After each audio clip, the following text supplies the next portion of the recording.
Hello friends, welcome to the class. Today we will be taking the questions which have appeared in AIEEE 2011. The first question says that if a equal to sin square x plus cos x whole to the power 4, then what will be the value of, or you can say the range of a?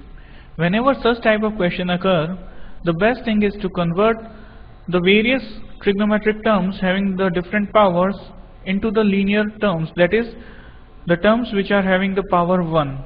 Let me show you how to do this type of question. Please follow on the board. We have a equal to sin square x plus cos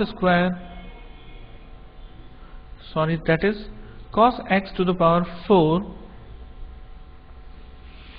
Now we know that cos square x whole square will be equal to cos 4x. So we will simplify this cos square x.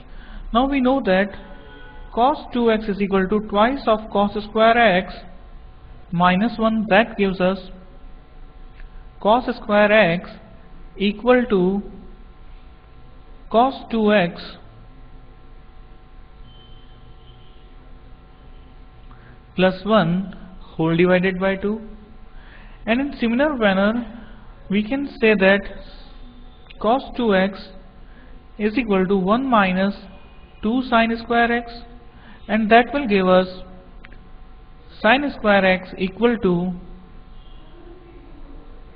1 minus cos 2x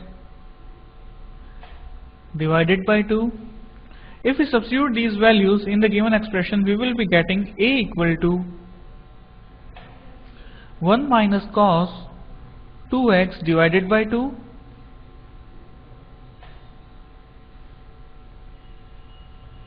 plus 1 plus cos 2x divided by 2 whole square.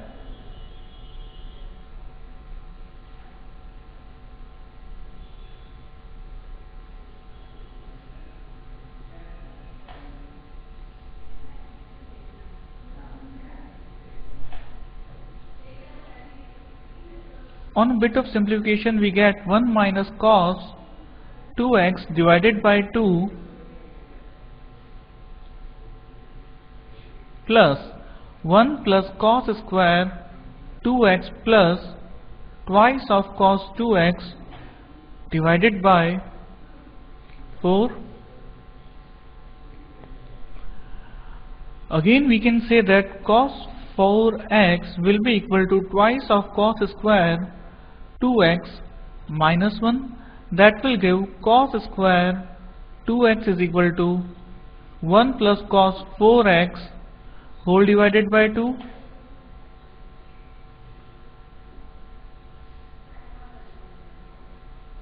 On substituting the value of cos square 2x in the above expression, we will be getting 1 minus cos 2x divided by 2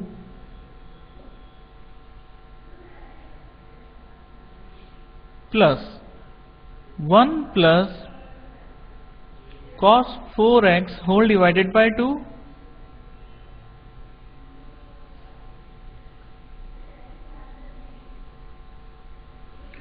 plus 1 plus 2 cos 2x, and the whole thing divided by 4.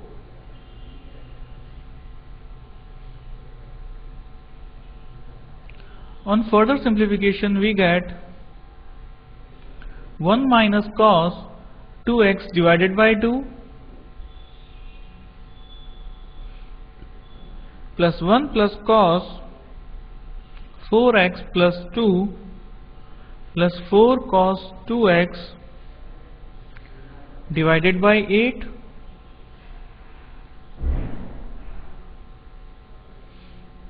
On taking the LCM as 8, we will be getting 4 minus 4 cos 2x plus 1 plus cos 4x plus 2 plus 4 cos 2x. Now this plus 4 cos 2x and minus 4 cos 2x will be cancelled out. So we will be left with 7 plus cos 4x divided by 8. Now we know that cos theta or cos 4x will always be lying between minus 1 and 1, and that will give, on adding 7 on all the three sides of inequality, cos 4x plus 7 will lie between 6 and 8. On dividing by 8 on all the three sides, we will be getting cos 4x plus 7 by 8, which is nothing but a, is lying between 3 by 4 and 1. So if we check from our options, we can see that it is our D option which is correct, that a is lying between 3 by 4 and 1. I hope it is clear to everyone. The second question says that we need to find limit x tends to 2 square root of 1 minus cos of 2 times x minus 2 and the whole thing divided by x minus 2. Now to do this type of question, we need to simplify the given expression. Let us see how to simplify this thing. We have limit x tends to 2 square root of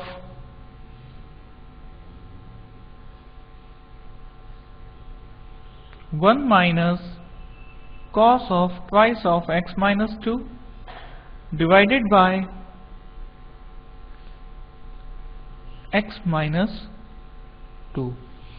Now cos of 2x minus 2 can be simplified as 1 minus twice of sine square x minus 2. Therefore our limit can be written as limit x tends to 2 square root of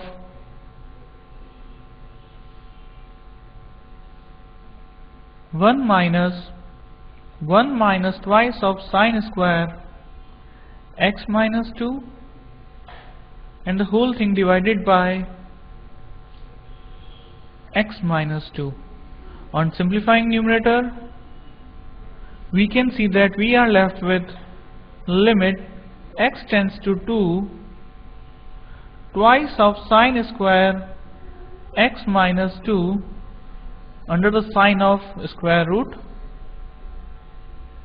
divided by x minus 2, and which can be further written as limit x tends to 2 square root of 2 mod of sine x minus 2 divided by x minus 2.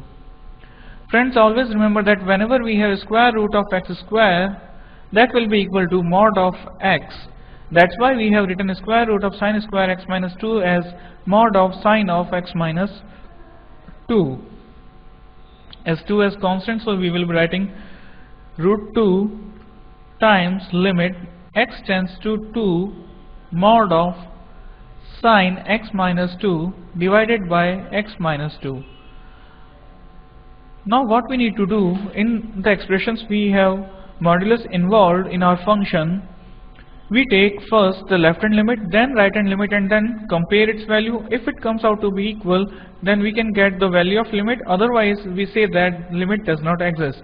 So first of all, let us find the left hand limit.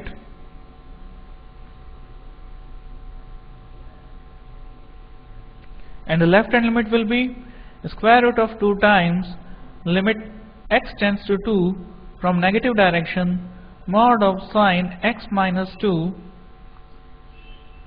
divided by x minus 2,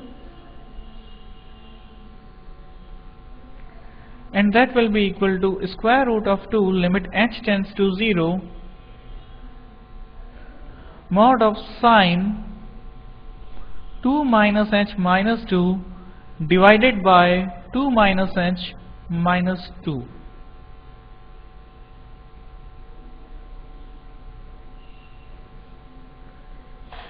So we will be left of square root of 2 limit h tends to 0 mod of sine minus h divided by minus h, and as we know that sine of minus theta is equal to minus sine theta, so that will give us square root of 2 limit h tends to 0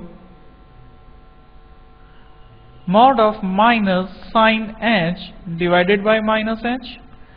And again we know that whenever we have something negative expression inside our modulus sign, that will be absorbed by modulus, so we are just left with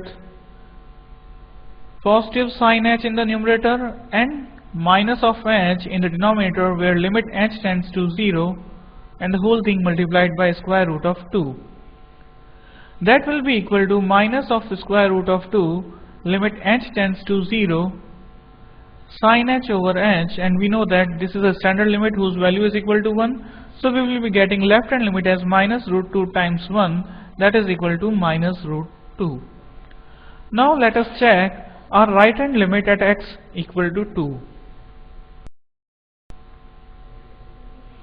We need to find now right hand limit.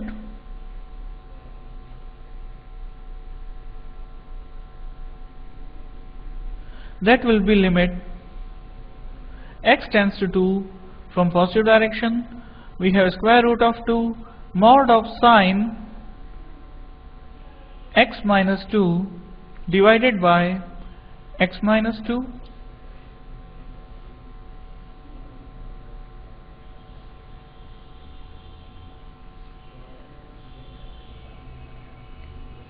That will be equal to square root times limit h tends to 0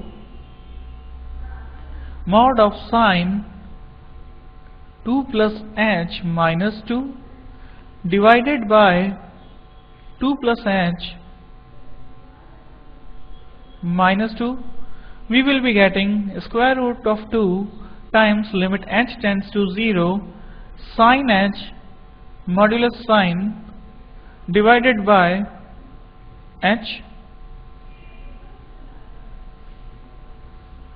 and as h is a small positive number, so sin of h will be a positive quantity, so we can remove this modulus sign without involving any negative sign. So we can write it as limit h tends to 0 sin h divided by h, and we know that this is a standard limit whose value is 1, so we will be getting right hand limit as root 2 times 1, and as left hand limit is equal to minus square root of 2 and right hand limit is square root of 2 and they are different, so we can say that limit does not exist, as left hand limit is not equal to right hand limit, limit does not exist.